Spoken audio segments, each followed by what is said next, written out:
जो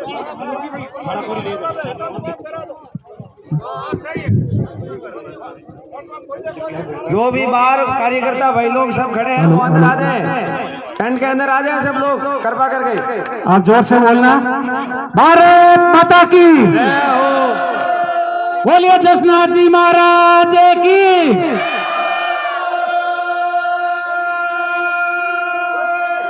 प्रदेश की सबसे बड़ी पंचायत के चुनाव में ओसिया विधानसभा क्षेत्र से भारतीय जनता पार्टी के उम्मीदवार बैराराम जी सियोल के समर्थन में आयोजित है।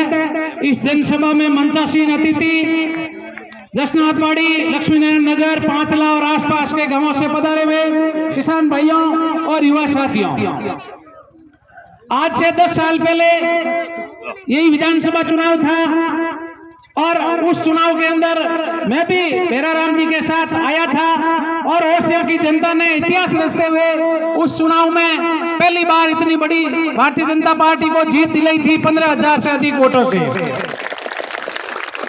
पिछले चुनाव में अलग समीकरण बन गए थे और ऐसी परिस्थितियां थी कि कुछ तो ऐसा माहौल बन गया त्रिकोणीय मुकाबला होने से, और कुछ उम्मीदवारों के जो आंसू गा रहे थे तो हम भी आंसुओं में बह गए और हमने भी उनको जिता दिया। लेकिन जब जिताया तो एक वो महादेव जी का किस्सा है कि भस्मासुर ने भक्ति की और महादेव जी ने एक कड़ा दे दिया कि ले जा भस्मासुर, जिसके ऊपर फेरेगा ये कड़ा वही भस्म हो जाएगा। तो हमने वोट देके जिनको जिताया, हमने तो भुआ मान के जिताया, लेकिन उन्होंने भतीजों का ही भक्षण शुरू कर दिया। तो 5 साल के अंदर जो विकास किया है, ये जो लंबे लंबे भाषण देते हैं और जो लंबी लंबी बातें करते हैं, ये विकास ये किया कि जिन लोगों ने इनको वोट नहीं दिए, लोकतंत्र के अंदर पक्ष और विपक्ष होता है। कोई भी आदमी एक तरफा वोट लेकर के नहीं जीता और न कोई निर्विरोध जीता है।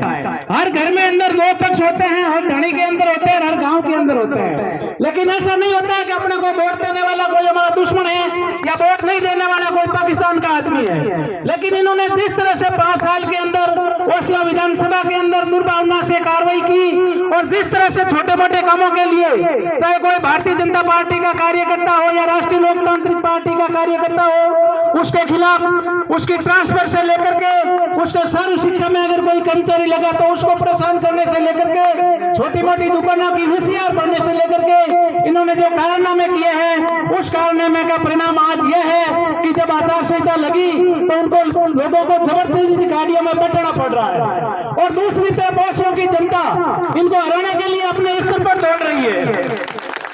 बैराराम जी चाहे कहीं पहुंचे या नहीं पहुंचे, लेकिन पूरी विधानसभा के अंदर जिन जिन लोगों ने इनकी कार सेवा की, वो लोग इनके स्टार प्रचारक बढ़ गए, इनके खिलाफ इनको जितनी जीत हुई थी उसे 1 वोट से ज्यादा हराने के लिए लगे हुए हैं।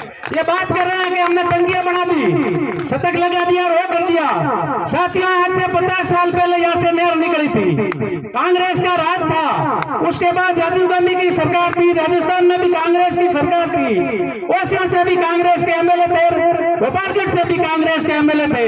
पानी तो उस टाइम आ जाना चाहिए था। मैं तो कहता हूँ कि इस परिवार को ओसिया की जनता से माफी मांगनी चाहिए कि 70 साल यह नहर का पानी आने में लग गया। यहाँ से नहर निकल के जोधपुर जाती है और यहाँ पीने को पानी नहीं मिल रहा है और अब ये कह रहे हैं कि हमने बना दी। ये तो भला हो सौरलाल जी जाट का, जिन्होंने ओसिया के अंदर ये पेयजल योजना शुरू की और यहाँ के लोगों को पीने का पानी मिला था। बात कर रहे हैं टंकियों की, सड़कों की। सौरलाल जी के मंत्री मंडल काल में यहाँ पांचला, यहाँ लक्ष्मी नारायण नगर और इस तंडालिया 4 गांवों के अंदर जितनी ट्यूबवेलें बढ़ी, इतनी ये 5 साल में पूरी ओसिया में नहीं बढ़ा सके। क्यों नारायण जी? तो ये जो विकास था, जो 5 साल पहले इनकी जीत के साथ और बैराराम जी की हार के साथ जो विकास ठप हुआ है, उस विकास को वापस करती दौड़ी है।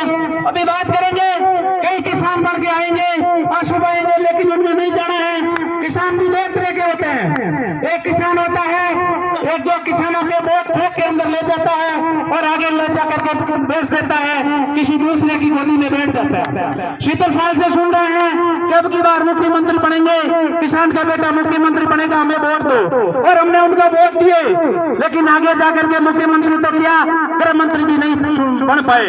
और दूसरी तरफ अपने बीच किसान का असली बेटा है, जिसने अपना काम भी दूध, गायों का दूध दोने से और खेती करने से शुरू किया। तो हमें उन नकली किसानों को पहचानना है और असली किसान के बेटे के पक्ष में मतदान करते हुए 25 तारीख को भारी मतों से विजयी बनाना है। मैं छोटी सी बात के साथ अपनी बात खत्म करूंगा कि गांव के अंदर एक जाट था चौधरी, तो उसको अड़ की जरूरत पड़ गई।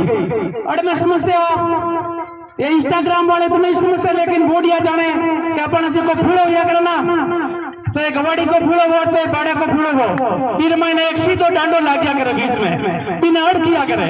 तो बिना अड़ की जरूरत ही जब वो कांकड़ में गियो, कांकड़ में जार देखियो 2 खेलडी, एक तो पूरी पाकोड़ी सीधी सट और एक खेलडी आटी टूटी। तो सीधी खेलडी ही मेरे नीचे बेरुजुर थान, तो मेरी समस्या होगी अब आटी टूटी खेलडी की तो बढ़िया आड़ बने नहीं, तो वो क्यों सीधी खेलडी नीचे बेरुजुर थान वो बांट सका नहीं। लेकिन वो दिमाग लगे वो क्यों ए बेरुजी माने हाथी गुना माफ कर जो थाने चाहिए खेलडी मने चाहिए अड़ किदोड़ी मुंह ढिकड़ और आटी टूटी में पड़। तो झिका वोट फेल के बट्टी ने किया, तो हमारा निवेदन है कि 5 आटी में पड़ो और बेरुजी ने एक बार जीतो। धन्यवाद। धन्यवाद साहब।